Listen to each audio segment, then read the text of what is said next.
Moi, c'est Billy, un passionné de Tool Watch qui a fini par créer BB Gear, une marque de montre-outils assemblée en France. Et aujourd'hui, on va parler de cette alpiniste puisque c'est pour moi le meilleur moment pour l'acheter. Sachant que bientôt, elle va disparaître du catalogue Seiko et on verra pourquoi plus tard dans la vidéo. La Seiko Alpiniste, c'est une lignée mythique de chez Seiko. La première version, elle est assez vieille, elle date de 1959 et en fait, elle équipait les alpinistes japonais. Et en 2006, Seiko a sorti la Sarb 017 que vous avez sûrement tous déjà vu et qui est très rapidement devenu culte. Cadran vert émeraude avec reflets soleillés, chiffres dorés, aiguille cathédrale. Et la petite particularité de ces alpinistes, c'est la boussole interne qu'on utilise avec la deuxième couronne à 4 heures. Elle avait un boîtier de 38 mm de diamètre pour 13 mm d'épaisseur, donc plutôt compact pour une automatique Seiko.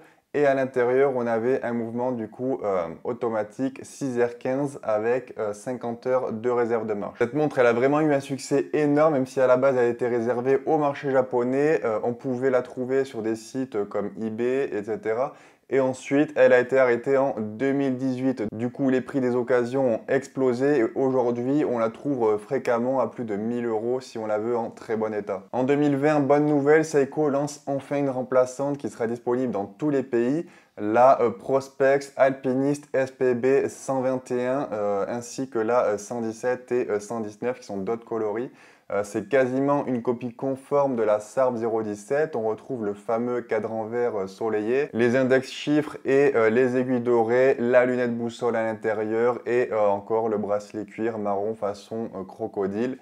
Mais il y a eu quelques évolutions qui sont quand même assez bienvenues. Donc déjà, le boîtier il passe de 38 mm à 39,5 mm de diamètre. Et ça, je pense que c'est une bonne nouvelle pour la plupart des gens. Je la trouve plus équilibrée avec ce nouveau diamètre. Par contre, si vous avez un petit poignet ou que vous aimez les montres qui sont plus compactes, plus discrètes, du coup, il faudra vous tourner vers l'ancienne version et payer le prix cher du coup et bien chercher puisque la plupart ne sont pas forcément en bon état. Quand ils ont sorti les nouvelles alpinistes, Seiko en a évidemment profité pour mettre un nouveau mouvement. Donc là, du coup, maintenant, on a le 6h35 qui offre cette fois 70 heures de réserve de marche contre 50 auparavant.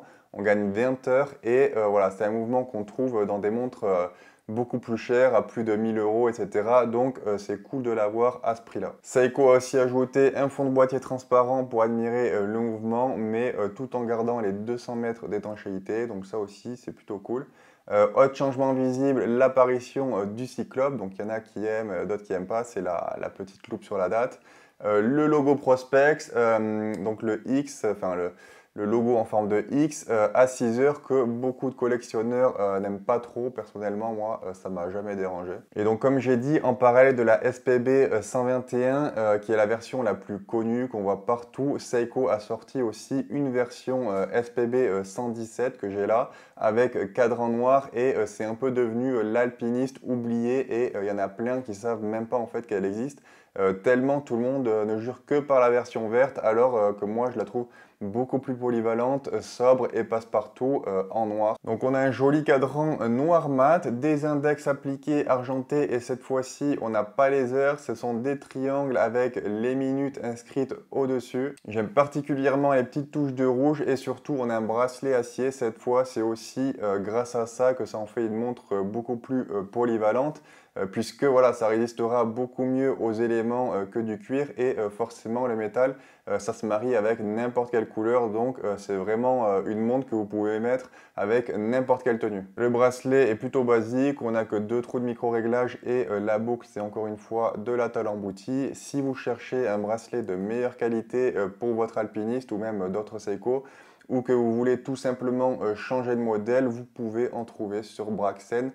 Ils sont garantis à vie et voilà, il y en a pour d'autres Seiko. Ce qui est bien aussi sur cette montre, c'est que l'entrecorne est de 20 mm, donc c'est vraiment le plus standard niveau dimension. Et le fait qu'elle soit noire, ben, ça va aller avec la plupart des nattos que vous aurez envie de lui mettre ou même des rubbers. La longueur corne à corne est d'environ 46 mm, donc ça reste contenu et très portable pour quasiment tout le monde. Voilà ce que ça donne sur mon poignet de 17,5 cm. Dans mon cas, c'est vraiment parfait. Et la première version 30 mm serait pour le coup trop petite pour ce style de montre pour moi. Là, on est vraiment à l'équilibre parfait pour une Tool Watch qui est polyvalente et puis même esthétiquement, elle passe aussi bien en tenue décontractée qu'avec une chemise, quoi. Bref, la SPB 117, c'est vraiment une valeur sûre qui est sous-cotée, plus sobre que la verte avec un bracelet métal d'origine pour à peine 20 € de plus. Elle a 800 € et la verte sur le cuir, elle est à 780 €. Malheureusement, Seiko l'a un peu laissée dans l'ombre, je trouve, et aujourd'hui, elle sera bientôt plus disponible. Il y a quelques jours, elle était même plus listée sur la boutique. Là, j'ai re-regardé aujourd'hui, elle est revenue sur la boutique officielle. Je ne sais pas pourquoi, du coup, ils l'ont enlevée, ils l'ont remise. Mais ce qui est sûr, c'est qu'en tout cas, bientôt, elles seront plus disponibles puisque Seiko vient d'annoncer 3 nouveaux modèles d'alpinistes, les SPB 503, 505 et 507. On a encore une fois une verte sur cuir, donc c'est la troisième fois qu'on a quasiment la même alpiniste, du coup il y a 3 déclinaisons différentes. Avec en plus cette fois un nouveau coloris donc qui est gris et une bleue sur bracelet acier aussi. L'idée avec ces nouveaux modèles, c'est clairement pas de révolutionner la gamme, mais de la rafraîchir avec quelques petites améliorations qu'on va voir. Donc déjà, il y a le mouvement, on passe du 6R35 au nouveau calibre 6R55. En gros, on gagne 2 heures de réserve de marche.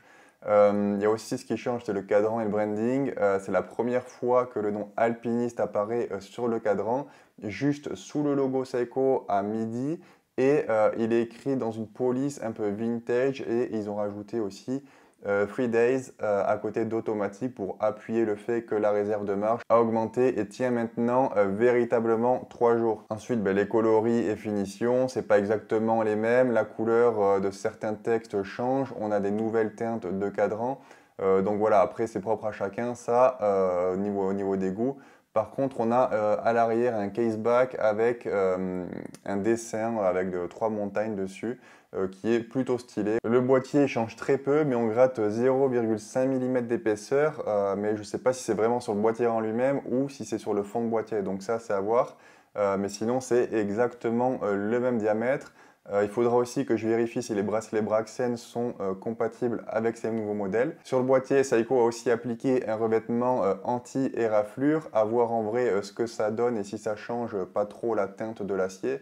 Parce que des fois, ce qui arrive en fait, c'est que ce genre de traitement, ça rend le métal un peu plus terne, moins brillant et des fois c'est un peu moins classe, je trouve. Donc à voir cette fois-ci s'ils ont changé ou si c'est toujours le même. Donc voilà pour les différences. Le prix prend 200 € de plus, donc elles sont à 990 € et elles seront commercialisées en novembre. Elles sont déjà en précommande actuellement. Moi, mon conseil honnêtement, c'est de rester sur les anciens modèles, enfin les modèles actuels du coup. S'ils vous plaisent esthétiquement parce que sinon techniquement quand on regarde les specs ça vaut pas le coup financièrement pour moi et du coup c'est maintenant le meilleur moment pour acheter une alpiniste. Vous restez sur les modèles actuels s'ils vous plaisent et vous cherchez les bonnes affaires puisque forcément il y en a qui vont vouloir liquider leur stock pour accueillir les nouvelles. Là par exemple je viens de regarder sur Amazon, j'ai vu qu'elle était à 677 €. Je vous mets le lien en description mais ça se trouve vous pouvez trouver encore moins cher.